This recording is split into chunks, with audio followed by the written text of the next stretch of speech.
Chers auditeurs, Dear listeners, bonjour. welcome in Comme d'Archi Podcast Season 4 Saison 4, dans le monde fascinant des architectes. and in the architectural projects. Je suis Anne-Charlotte Deponte, passionnée d'architecture et docteur des universités en histoire de l'archi. I am one of the spokespersons of Anne-Charlotte, who is a PhD in architecture history. Merci Thank you d'être avec moi aujourd'hui. to be with us today. Et And maintenant, now, lundi en français, place au talent. and Wednesday, let's talk projects. In English, of course.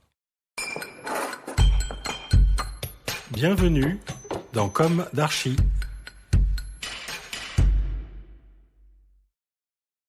Chers auditeurs, ravis de vous retrouver aujourd'hui en compagnie de Pierre Thibault. Bonjour Pierre. Bonjour.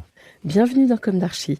Vous êtes architecte et à la tête de votre atelier, lequel porte votre nom, et vous l'avez créé en 1988 et il est situé à... Québec. Alors, une agence a priori de taille raisonnable, vous allez nous raconter tout cela, mais dont les réalisations sont très connues, voire reconnues au Canada. Vous vous placez, je cite, en dialogue constant avec le territoire québécois, ses paysages, ses saisons et son architecture vernaculaire, de manière à créer des projets intimement ancrés dans leur milieu naturel et culturel. Fin de citation.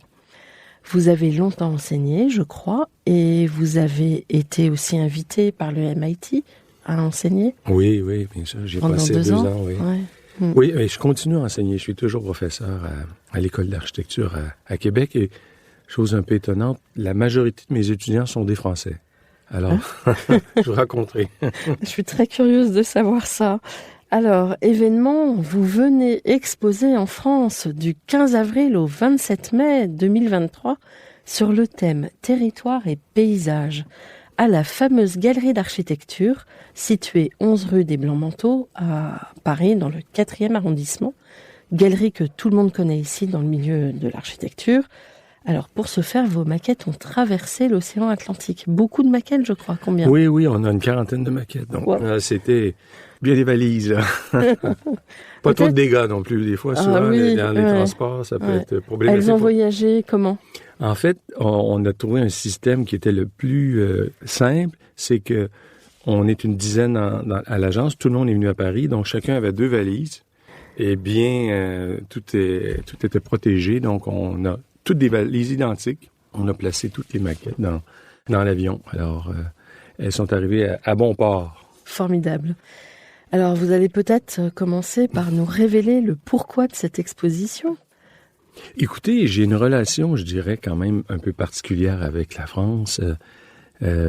J'y ai passé d'abord une année quand j'étais adolescent. Mon père a terminé ses études à Paris. Mon père est médecin, donc il a complété sa spécialité ici à Paris.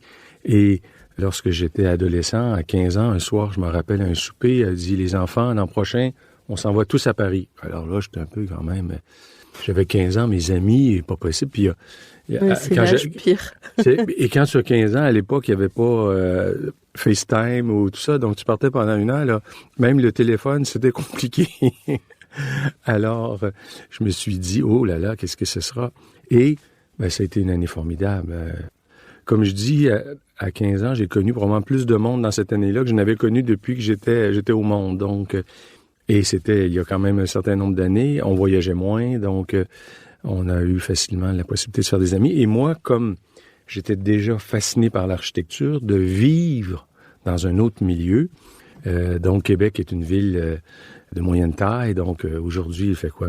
L'agglomération 1 million d'habitants. Donc, on n'est pas du tout à Paris, là. On est plus près de villes comme Lyon, ou enfin même un peu plus petites. Alors, donc, découvrir Paris, c'était pour moi, là, les musées, le cinéma. Alors, j'étais un peu comme chez moi à Paris, donc j'ai eu le goût d'y revenir. Et j'ai eu le prix de Rome, donc j'habitais en Italie, j'ai enseigné aux États-Unis. Donc, je trouve que pour un architecte, de voyager, mon père est médecin, comme il disait, quelle chance. Il dit, moi, je suis médecin, il dit, je vois pas des cas de malades quand j'arrive en Italie. Il dit, toi, tu vois des beaux projets en Italie, des beaux projets à Paris. On a cette chance, comme architecte, de pouvoir aller dans ces villes qui sont, dans le fond, des livres d'histoire ouverts, là. Donc, c'est fascinant. J'aime dessiner aussi, donc j'ai des centaines et des centaines de cahiers de croquis dans mes voyages. Et comme pour mes projets, j'aime observer, donc je les consigne dans mes cahiers. Il y en aura d'ailleurs de nombreux dans l'exposition. Retrouvez l'intégralité de cet épisode sur Apple Podcast, Acast, Deezer, Spotify.